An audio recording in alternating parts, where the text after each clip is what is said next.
C'est les cités, ça prend pas la serre.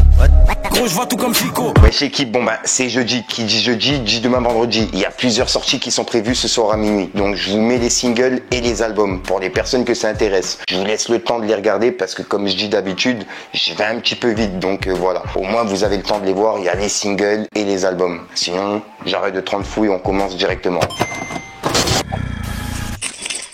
Voilà l'équipe, bon bah pour commencer la petite actualité de jeudi, je voulais vraiment commencer par ça car je trouve que c'est important. En fait, il y a 16 milliards de mots de passe issus de Apple, Facebook et Google qui ont leak. Et c'est la plus grande violation de données de l'histoire.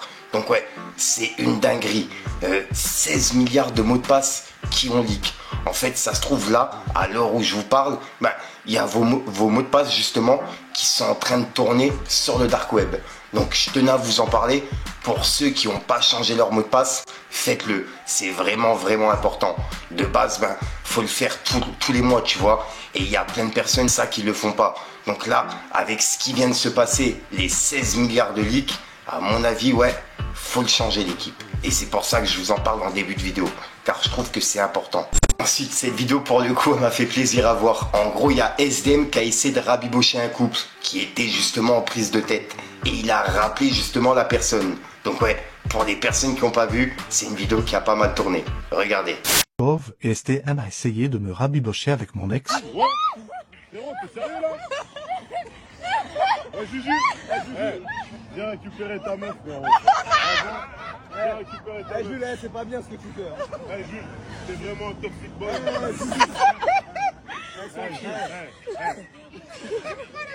Frérot, j'appelle les gens à 23h, exactement, man. Jules, fais pas ça, mec. Tu sais pas ce que tu rates, Jules. Viens récupérer ta nière, allez.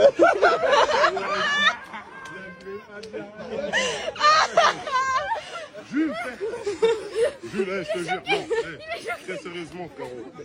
T'es en train de déconner, mec. T'es en train de rater l'occasion de ta vie, mec. C'est la femme de ta vie, brother.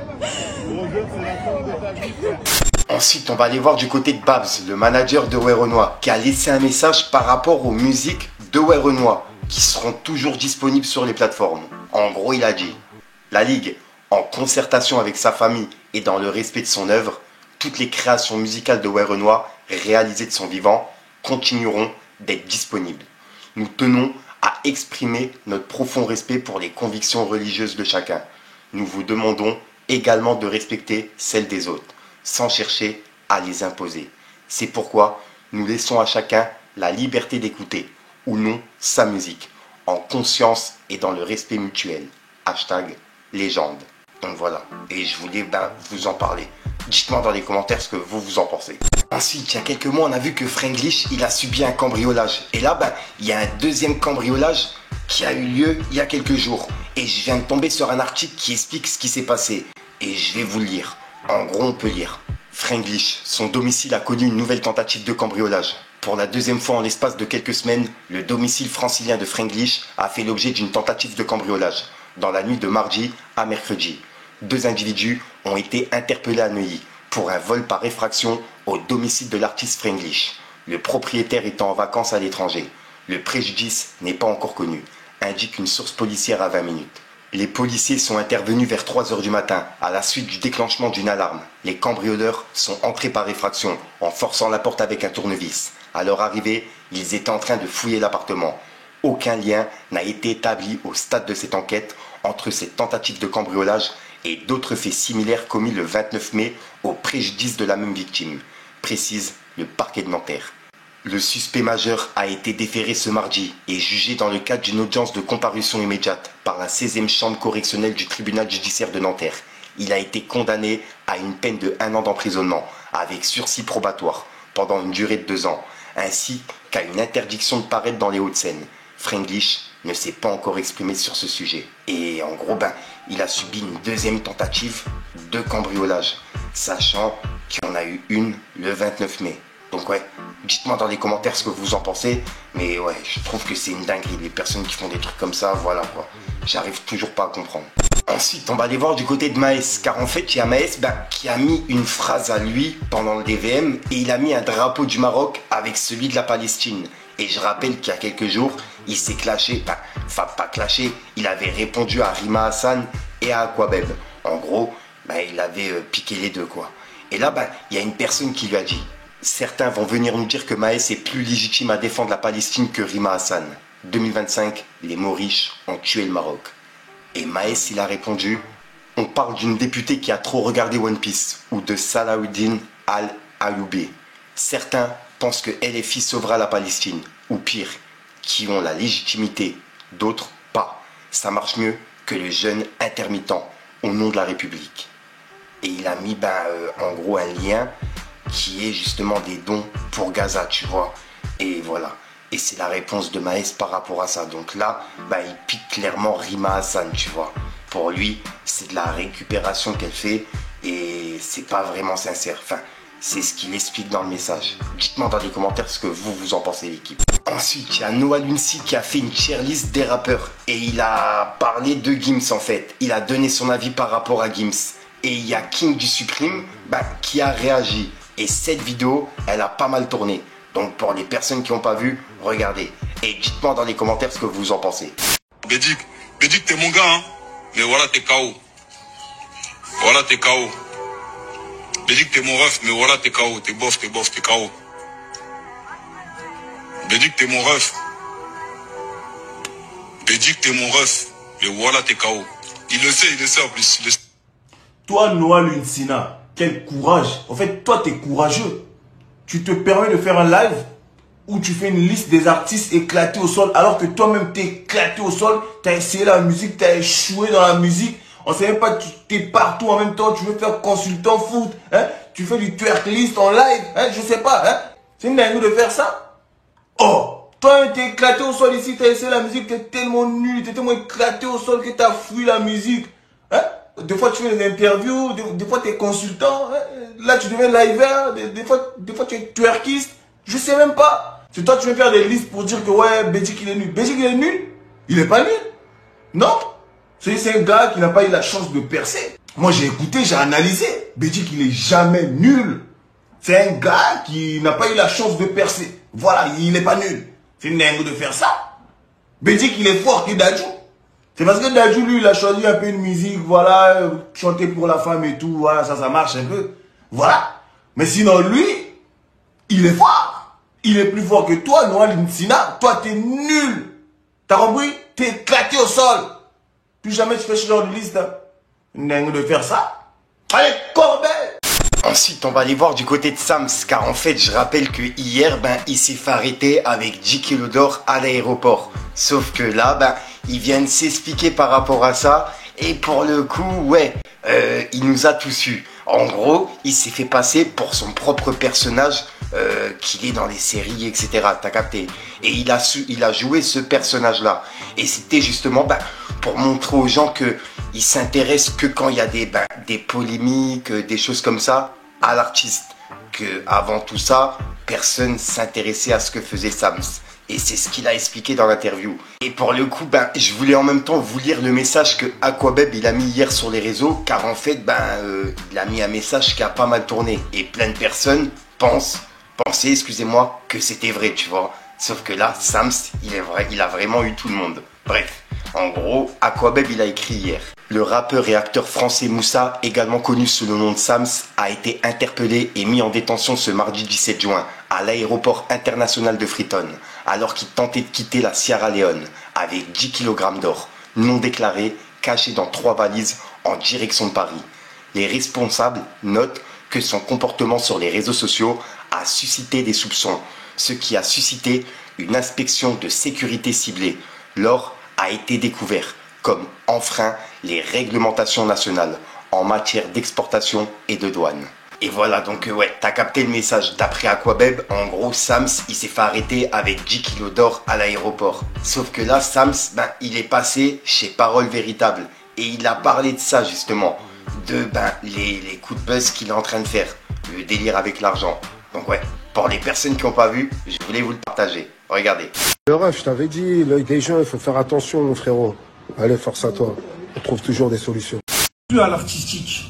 tu vois, vraiment. Ils se consacrent plus à, on va dire, le lifestyle ou la sauce dans laquelle un tel va être pour pouvoir s'intéresser à la personne, tu vois. Et je me suis dit, en fait, ce que j'allais faire, c'est en même temps une expérience sociale. C'était de montrer aux gens qu'en fait, aujourd'hui, l'artistique, il a moins de place par rapport à la communication et par rapport à la publicité, tu vois. Et c'est pour ça, il m'est venu l'idée de faire un court-métrage. Et dans le court-métrage, je ne savais pas comment, en fait, ça mettre ça en marché. Et je me suis dit, je vais jouer un rôle dans ma propre vie, tu vois, du personnage qui, justement, l'artiste qui est en quête de reconnaissance, qui veut que les gens le regardent, donc qui part dans un truc où il veut prouver, etc. Partir dans ce délire-là pour justement attirer les gens et faire sortir aux gens le pire, on va dire, de leur voyeurisme, en fait, tu vois, pour les prendre à leur propre jeu et les emmener sur un terrain artistique, justement, tu vois. D'où tout le truc de faire le mec qui est vraiment en pétard sur le réseau, où je pars en couille. Et là, bizarrement, ça a étonné les gens, et c'est là où ils ont commencé à s'intéresser, tu vois. Ce que j'appelle la théorie de l'accident. C'est-à-dire que tu es sur l'autoroute, tu crées un accident, tout le monde s'arrête pour regarder. Alors qu'en fait, dans un accident, il s'arrête pour voir est-ce qu'il est mort, est-ce qu'il est blessé, oh regarde sa voiture, oh le pauvre. Mais en fait, les gens malheureusement, ils se nourrissent plus du négatif que de quelque chose qui est positif ou quelque chose qui va être, on va dire, vertueux, tu vois. Donc je suis parti, on va dire, et j'ai fait l'expérience justement sur moi-même de prendre mon personnage et de le mettre vraiment dans la pire des situations critiques. Parce que si tu remarques, en tant qu'artiste, il n'y a rien de pire qu'être dans une sauce dans laquelle j'étais. Tu vois. Et en fait, c'était pour justement, en même temps, voir le comportement des gens, même par rapport dans ce milieu, tu vois. Et j'ai fait pas mal de belles conclusions, en tout cas. Des sortes de conclusions. Il y a des gens qui étaient contents. Quoi? Ah ouais? Il y a mon gars avec qui on a fait toute l'opération. Tu sais qu'ils ont fait une fête dans son quartier? Et je te jure, ils ont entendu, ah, Sam, c'est papa, ils sont en prison. Ils ont klaxonné, ils ont fait une fête. J'en promis tout ça. Je vous jure, tu vois jusqu'où va l'humain. Et en fait, ce qui était marrant, c'est que même des fois, je recevais des messages, mais par contre, il y avait des gens qui étaient vraiment bienveillants en mode, mais frérot, qu'est-ce qui t'arrive? Mais non, tout ça. Et il y a des gens qui étaient encore plus vicieux, qui étaient en mode, pourquoi tu fais des trucs comme ça? Tu t'affiches, moi je te dis ça pour ton bien. Et pourquoi tu me dis t'es vénère, frérot? Tu vois? Ou alors des gens qui disaient, non, t'as raison, vas-y, choque-les. Mais par derrière, dans des discussions, ah, regarde-moi ce guignol. C'est fou, en fait. Et le pire, c'est que, malheureusement, là où j'ai reçu le plus de critiques, c'est les gens de nos communautés. Même si tu regardes dans les TikTok, les gens qui font des edits, si tu remarques, la plupart, c'est des gens, c'est les nôtres. Tu vois, c'est les nôtres. Il y a plus de bienveillance de gens qui ne sont pas du milieu hip-hop ou du milieu de notre diaspora que les autres gens. C'est-à-dire qu'en fait, et c'est là la conclusion que je me suis dit, il y a un vrai malaise. Il y a quelque chose de bizarre. Même dans le fait d'offrir la montre, tu sais, en fait, déjà, quand j'ai offert la montre, je me suis dit, je ne dois pas que la donner. C'est pour ça que tu vois, j'arrive en sueur, je fais mec un peu affolé, tu vois, vraiment pour voir jusqu'où les êtres humains étaient prêts à aller dans leur méchanceté. Et ils se sont défoulés, mais défoulés d'une manière. Et c'est là où je me suis dit, putain, c'est chaud quand même de se dire que on fait des choses, on est des artistes, où on essaye de faire des choses musicales, des choses même dans le cinéma ou même dans le divertissement. Et en fait, on se rend compte que, en fait, c'est là où j'ai compris pourquoi même dans certaines choses, on n'avait pas assez le soutien qu'on avait. Même par rapport aux projets qui sortent, même par rapport même au cinéma qu'on a. Parce que souvent, les gens se plaignent, oui, les cinémas clichés, etc. Mais je me suis rendu compte que même les gens qui consomment ou qui se plaignent de ces trucs clichés, ils sont la caricature d'eux-mêmes parce que c'est ce qu'ils demandent. Parce qu'il a fallu que je sorte des lingots, de l'argent, des montres, pour que les gens soient en mode, waouh, ils soient excités. Mais quand tu fais un projet, ou alors une série, ou un film, où tu mets ces choses-là, les gens vont dire, oui, toujours cliché, toujours nous. Et donc en fait, c'est un cercle vicieux. Et c'est pour ça que je voulais faire cette expérience sociale pour dire, je vais essayer vraiment de me mettre dans la pire des configurations de l'artiste, vraiment le plus cliché, banal possible, pour faire les choses les plus on va dire, excusez-moi du terme, mais les plus putaclic pour avoir pour attirer les gens. Et c'est là où toute l'attention était là. C'est-à-dire que les téléphones ont fait que sonner, tout le monde s'appelle, tout le monde en parle, tout le monde discute, tu vois des édits. Mais c'est marrant, c'est marrant.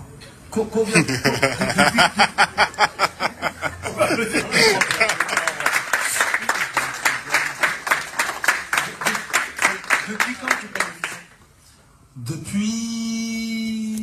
Dis-toi qu'on a tourné, le court-métrage, on va tourner en février. Donc depuis, on va dire décembre. Février, tu savais pas que Paris serait en finale du championnat? Si, il savait. Non, en fait, Écoute, il va t'expliquer. Il va t'expliquer. Non, c'est là où c'est fort, il va t'expliquer. non, pour dire la vérité, à la base, la montre, je devais pas l'offrir à... Avant de l'offrir à Dembélé, j'avais visé Tom Cruise. Ok. Parce qu'en fait, il était à Cannes, il était en promo pour Mission Impossible. Donc à la base... C'est bon. Mais en fait... Les relations. Mais en fait, du coup, des concours de circonstances, ça fait que sur le moment, je ne lui ai pas donné, parce que en fait, si je lui aurais donné, coup d'épée dans l'eau, et crois-moi, Rolex. Donc du coup, sur le coup, on réfléchissait, et c'était marrant parce que en parallèle, t'as vu, quand j'allais au parc et tout, t'as vu, je croise Dembélé, on se connaît, t'as vu, on faisait des vidéos à chaque fois, Bien avant. Bien avant. Et à chaque fois, t'as vu, tac, ça allait sur les réseaux, ça allait sur des réseaux, et en fait, on s'est dit, mais en fait, c'est la suite logique, en fait. En plus, il avait fait le pari pour les monstres, je me dis, mais c'est parfait. Ouais. Voilà. C'est plus logique que Tom Cruise. Exactement, tu vois. Mais parce qu'on s'était dit, t'as vu, dans le truc, dans le storytelling, c'était, j'arrive à Cannes, pétard, t'as vu, j'étais vraiment dans un truc où je veux montrer. Mais c'est vrai que c'était plus important, justement, par rapport à la victoire du PSG, parce que justement, les gens étaient euphoriques, et c'est là où donc, on a recalibré le scénario, et en fait, on avait du cinéma vivant, en fait. Et d'accord, donc ça, c'est donc t'as planifié t'avais envie de faire ça. En fait, ça fait l'expérience fait partie de la sortie du. Oui, l'expérience. En fait, vraiment oui, au-delà de faire juste un simple cours et un projet, c'était vraiment une expérience sociale que je voulais faire, parce que justement, t'as vu, ces derniers moments, j'étais beaucoup dans les films, mais c'est vrai que niveau musique, j'avais rien sorti, et je me voyais pas de sortir un truc pour sortir un truc. Et en même temps, j'avais tous ces trucs qui me traversaient où je me disais, putain, mais aujourd'hui, quand tu veux sortir quelque chose, mais il y a toujours les canaux de tu fais du Google Ads, tu mets des trucs un peu en gros, etc. Il n'y a pas de vrai fond, il n'y a pas de concept. Et donc du coup, ça me faisait pas palpiter, tu vois. Et je suis rentré dans la folie de me dire, en fait, t'as vu, en tant qu'artiste, viens, on pousse le délire vraiment loin et on va au bout du truc, tu vois. Non, c'est pas parce que très peu de gens font comme ça. Aller jusqu'au bout, ouais. Pousse ce truc jusque là. Tu sais, il y avait un documentaire qui m'avait bien parlé, c'était le documentaire de Joaquin Phoenix. I'm not there. Ouais. Tu vois. Incroyable. Tu vois le délire. Tu vois, Joaquin Phoenix, où vraiment, t'as vu, on y croyait pour de vrai pendant longtemps. C'est ça. Et lui, il a poussé de la on fait le truc, en fait, ça se trouve. Et c'est ça, on s'est dit, non mais vraiment, il veut rentrer dans le rap. Et c'est marrant parce que c'est une vraie expérience sociale, parce que tu vois autour de toi la bienveillance, la malveillance, tu vois. Tu vois ce que je veux dire, parce que... Voilà, donc voilà l'équipe, comme d'hab, n'hésite pas à mettre un petit pouce bleu pour soutenir le référencement et à me dire ce que tu en penses dans les commentaires. Et comme d'hab, si t'as pas envie de mettre un commentaire, tu mets un 1, 2, 1, 3 et puis voilà, c'est juste pour référencement. Et sinon, c'est une outro que tu vas retrouver en fin de vidéo dans plusieurs vidéos. Comme d'habitude, si jamais t'as de l'actualité, n'hésite pas à me contacter directement en privé ou alors dans les commentaires, tu me dis l'actualité ou tu me contactes en privé, comme ça je pourrai en parler en vidéo. Sur Snapchat, Instagram, TikTok, ce que tu veux. Sinon, j'arrête de te rendre fou, je te dis à ce soir pour une nouvelle prochaine mes vidéos et une nouvelle exclue. Je me mets comme ça, c'est parce qu'en fait ma caméra elle est petite. Il faut que je remonte le trépied encore plus haut, tu vois. Je suis pas grand, je suis vraiment petit de base, mais le trépied il est pas assez grand. Ouais, je suis plus grand que le trépied, ça me rassure quand même. Enfin bref, il a ma taille quand même. Peace le gang.